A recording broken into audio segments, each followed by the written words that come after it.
going to talk about how to identify the correct ammunition for your firearm. So Ben, could you run me through a couple of different areas or locations?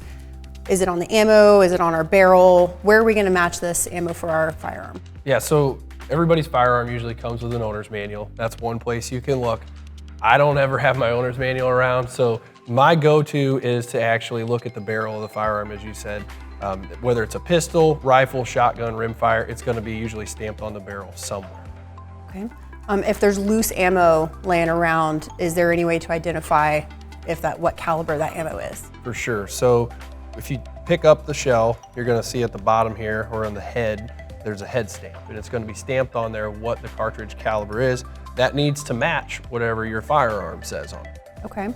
And then we've got our boxes, obviously, should be the correct, right? If it's factory ammo, Right. should be matching the barrel stamp. Yeah, so for instance, let's say you find loose ammo and you're just uncomfortable, you don't know exactly what it is, maybe you got a question.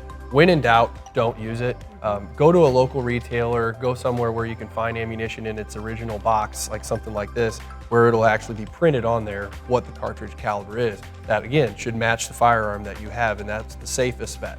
Right, so we've got the head stamp on our loose ammo, we've got our box, our owner's manual, and then we also have barrel stamps that we can refer to. Yeah, when she talks about barrel stamps, let's take a look at this one here. So this slide's open on this. So this is a 10 millimeter. It's 10 millimeter stamp on the slide right there.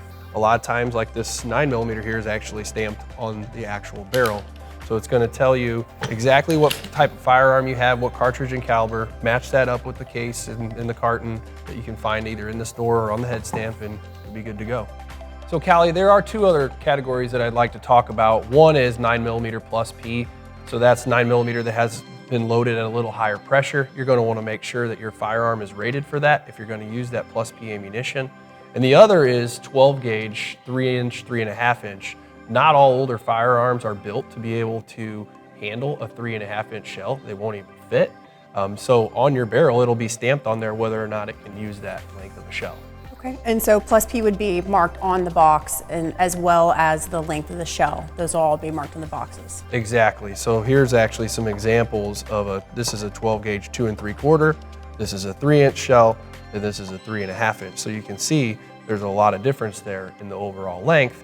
And so if your chamber isn't long enough, it's not going to be able to handle this 3.5-inch. So probably wouldn't even go in, but at the same time, it's best to not even try. Make sure you look at that barrel, make sure you look at that box, and that way you're using the right stuff for what you have.